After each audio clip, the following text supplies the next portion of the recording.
Hey beautiful humans. Today I'm chatting to you guys about overwhelm and stress management. Words that I hear thrown around a lot, especially in our industry, especially in an industry that thrives on do more. What I'm learning, okay, and I'm going to share this with you guys because I feel this and I know, gosh, one of the first things I learned when I got myself a life coach was stress management. Yeah, to-do lists, how to do more with less, okay, essentially. So I know this is something that we all struggle with from time to time, and there's no such thing as too much wisdom. There's no such thing as too much understanding about these things, and it is our understanding that gives us leverage and power to create or recreate how we're showing up when we are overwhelmed or stressed out. All right. So essentially what we're looking to do is pay attention. Okay. First and foremost, our awareness to stress and overwhelm. How does that feel in our body? Not only how does it feel, what does it trigger for us? What do we do when we're stressed and overwhelmed? Where are we going? What are we doing? What are we reaching for? Who are we talking to? What conversations are we opting into? And more importantly, what parts of our lives are we opting out of? Interesting, right? Now, there's no right way to do this because we're all so bloody unique and special. And we all have our own ways. But my friends, this is something that can change your life. How we're showing up with our stress and our overwhelm. My gosh, it's life-changing. It's a game changer for us. Okay, so here's what I did today, just to give you a little bit of an idea. I woke up feeling quite overwhelmed. I woke up to I just pressed on my phone and saw there was Instagram messages, Facebook messages, emails, and instead of opting into that, because I immediately felt overwhelmed, not overwhelmed because I wanted to check it. Overwhelmed because I was like, oh, what if there's something that really needs my attention right now? And I am at this point where I am setting a boundary and I am not opting into that. Okay. I am not opting into rising in the morning and immediately having my attention pulled from how I want to show up in the world for the day. Okay. So instead, I put my phone down and I had to really think about that. I put my phone down, I took a few deep breaths, and then I got up, I made my bed, because I like to make my bed. I'm one of those people. I sat in for my meditation. I have this beautiful meditation that I wrote for myself at the moment. I think I'll share it because it feels really good. It's just 10 deep breaths anchoring in to wherever I am right now. And then I have 10 breaths each on my vision for my business, my vision for my soul, my vision for my life, okay? And my vision for my values, okay? My values are those things that I do unconsciously and that make me whole, okay? The things that are so important to me that nothing can come between them and me, right?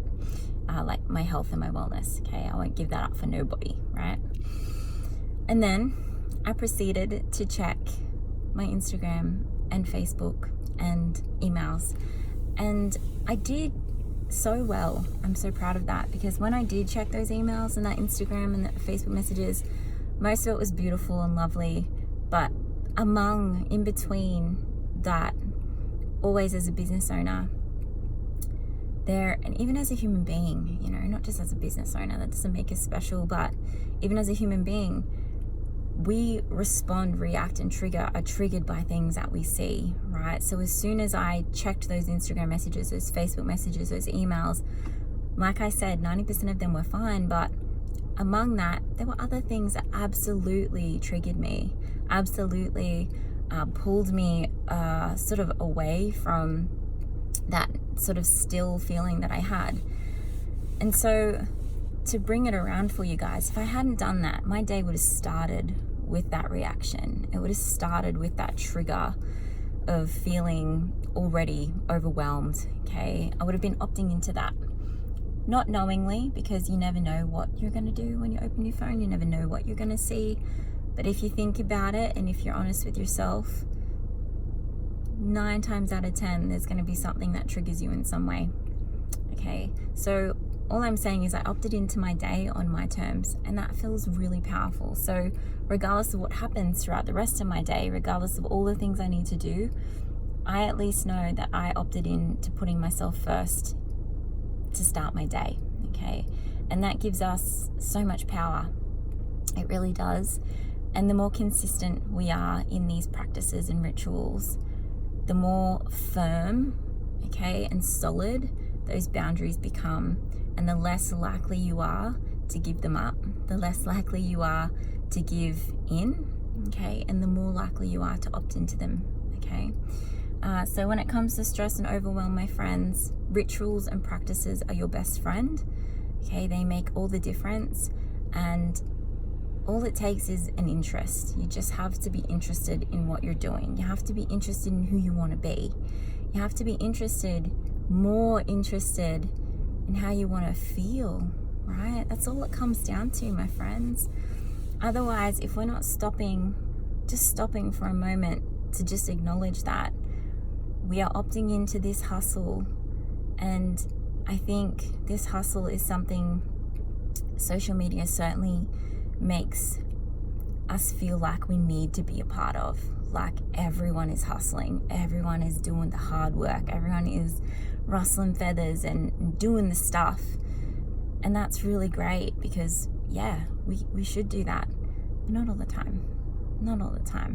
So no matter where you find yourself, no matter, I suppose, wherever you find yourself in any situation or circumstance right now, if you're feeling overwhelmed to the point where you are just struggling to get a handle on things, it feels counterintuitive, but we need to pause, and we really need to just take a moment and look at how we can be doing better. Because as much as we need to be doing all those things on our list, we need to make sure those things actually belong there on our list. We need to make sure that that list even has a reason, even has intent. Okay, because it's so easy. It's so easy to just have this beautiful long list of all these things to do, but do they really matter? Do they really matter? I'm listening to a podcast at the moment, Marie Forleo's latest podcast, on basically doing less and creating more, having more, being more, feeling more. And my goodness, some of the statistics they talk about, these research reviews by Harvard talk about our brain's capacity to actually be productive. And it's mind-blowing. It's mind-boggling. 4 hours of productivity before the brain decides, you know what? I'm going to take matters into my own hand, and I'm going to make you open a new tab or start a different task, or start scrolling through Instagram. We're so bloody, our brains are so bloody smart. Okay, so even if we think we can do it all, there's going to reach a point where you literally have no control over what your body's going to do next. You will pick the phone up, you will look for the next distraction. Okay, your brain will find a way to give you a sec. Okay, big deep breaths, rituals, my friends. Figure out what works for you. Even look, this is important. Even if that is way outside the box, way outside the norm, okay? All that matters, hear me, my friends, hear me. All that matters is that it works for you, because you're the one that has to live your life.